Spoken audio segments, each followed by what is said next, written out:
Partit ngadalë po kompletojnë listat e kandidatëve me të cilat do të garojnë në zgjedhjet lokale, edhe pse siç thonë ende vijojnë bisedimet dhe kombinimet për lista të përbashkëta ose për mbështetje të ndërsjellë. VMRO DPMN tashmë publikoi 25 kandidat, por për qytetin e Shkupit ende po mendohen nëse do të shkojnë me kryetarin e komunës së Kisallavodës, Orce Gjorgjevskin, apo ministrin e veçeverisjes lokale Zlatko Perinskin.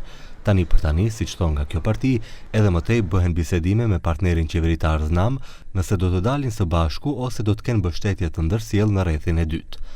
Все още вършиме анализи, мерења на рейтинзите, значи за потенцијалните кандидати очекуваме овој период пред нас, како што и вие рековте, кога ќе заврши овој процес на анализи, да излеземе во јавноста со кандидати кои што ќе бидат потврдени на седница на извршен комитет на партијата, вклучително и за кандидат за градот Скопје. Edhe nga partneri i tyre i koalicionit, Znam, sot thanë se ende nuk është saktuar se si do të garojnë, por se sido që t'jetë vendimi, kryetari i partisë Maksim Dimitrievski përsëri do të kandidojë për kryetar të Kumanovës. Ние ќе имаме кандидат во градот Куманово. Тој е нашиот председател Максим Димитриевски.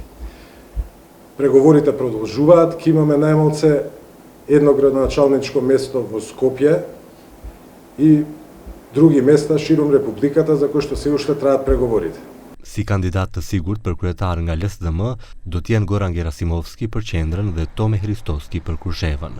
Nënkryetari i Socialdemokratëve Metodi Ajlijevski thotë se për emrat e rinj do të prononcohen javën e ardhshme. Во секоја општина ќе градиме посебна стратегија и со тоа што во секоја општина ќе на наредните локални избори ќе атакуваме на победа. Во наредниот период низ партиските тела, низ извршниот одбор, наскоро, во текот на наредната недела, ќе бидат потврдени нови 20 имиња за кандидати за градоначалници. Nga partitë shqiptare tashmë po i shurtojnë kandidatët e mundshëm, ndërsa betejë e tyre do të jetë e ashpër në Struk, Korçov, Tetov, Gostivar dhe Çajir. Këto ditë i pari ASH Zjadin Sela tha se pret që kandidati për Strugën të jetë nga radhët e tyre. Ahmeti me qëndrim se në zgjedhjet lokale do të jenë front i fuqishëm.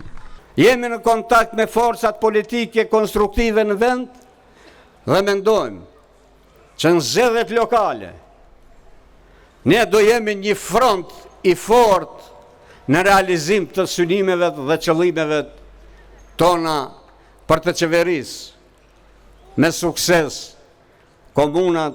Nga Vlen tashmë spekulohen disa emra për kandidat. Për Strugën përmendet Mendi Qyra, Besnik Hasani dhe Petrit Pollozhani.